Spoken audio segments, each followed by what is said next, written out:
Hey, okay, so I'm in a part of my parents' garden and patio area that I'm not normally in. It's so cute back here, right? Look at it. It's adorable. But it's also Houston, Texas, so it is roughly 1,306 degrees. So I shan't be before you long because it's hot, Lord. Golly, I ain't been out here longer than 5 minutes and I'm just about done. But anyway, I had a memory, so I have to share it with you. Um, now listen, I'm gonna tell you a story about a joke that a relative made that is closer than close to me. So watch your mouth. Don't talk about my relative, because I love this person, and we have a joking relationship. Like we can joke. Now you and me might not be able to joke, but we can joke.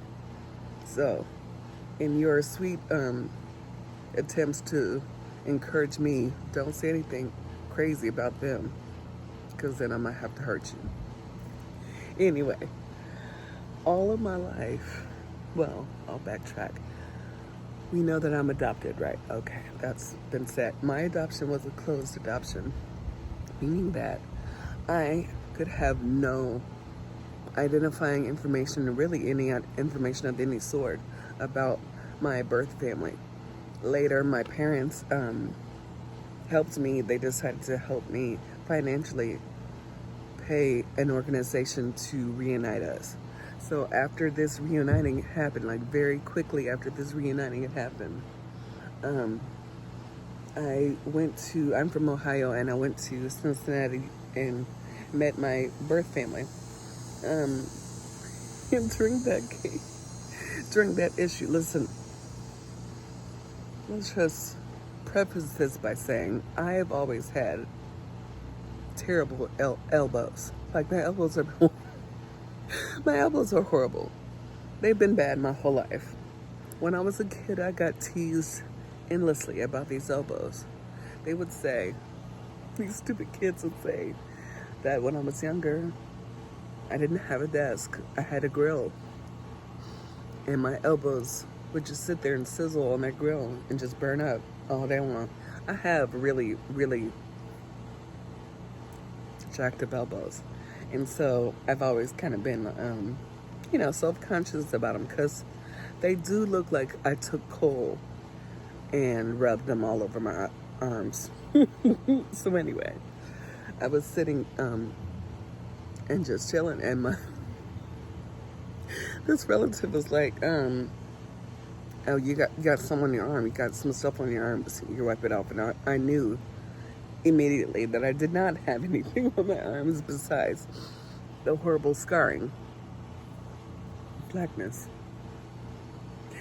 And I was like, "No, I don't. It's just." He's like, "No, you got some. And I was like, "No, I do not have anything on my arms." He's like, "No, you." And I was like, "Listen, these are my elbows. They're just crunchy. These are my horrible elbows." He was like, "Good God, good Lord." I was like, "I told you, they're just terrible." Now listen, when I was meeting my birth family, meeting my biological mom and all that in person, we were somewhere. I think we were in a hotel of some sort, and for some reason she was sitting, and I just happened to notice her elbows, and I had a complete and total Black Baptist fit. I was like, "Oh God!" Like I started crying and going in, and she was like, "What?" And I was like, "Your elbows." Such a random thing to be moved about, but I was totally like overcome. And I was like, "Oh my God!" And I showed her my elbows, and she had the exact same raggedy, crunchy butt elbows as me. So I had this memory and this thought that, what if the very thing that we have been ashamed of, God can use in some way later to bless us, to It could just be a big God hug. I don't know. But in that moment, I didn't even know that I needed to see that. You know what I'm saying? Like, I was already just overwhelmed with the fact that I was meeting my birth family. Like, I was really, really like, oh my gosh, this is gonna happen. And then I saw her, and I saw those elbows, and I was like, like it did something to me because I had gone my entire life, my entire childhood, carrying this secret pain about my crunchy, charcoal-esque elbows. I don't know. I'm still forming thoughts about this, but whenever I saw that, you know, my birth mom situation, there was so much healing that happened internally that I wasn't even aware of the pain that I had been carrying. You know what I'm saying? So, be aware today that some of the pain that you've been carrying, some of the issues that you've had over the course of your life, that God is not finished writing your story, and that at some point things could come back around and that same pain be used to bless you somehow. I know of many times that my pain has been used to bless others, and there is that. God will definitely, if you allow Him to, God can definitely use the pain that you've been carrying to be a blessing to someone else. But don't discount yourself.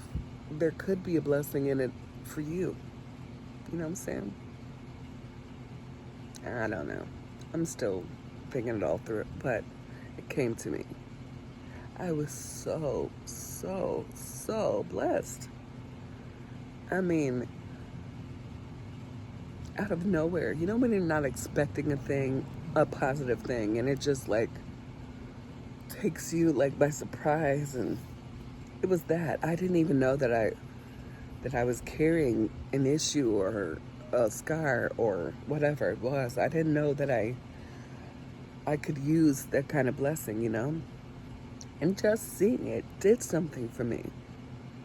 I'm not sure of how to express exactly what it did, but it was a very, very cathartic and healing moment.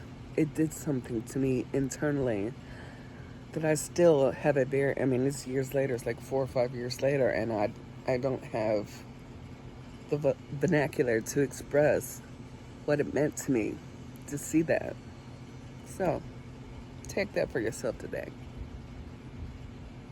Could be something in store for you using that very pain.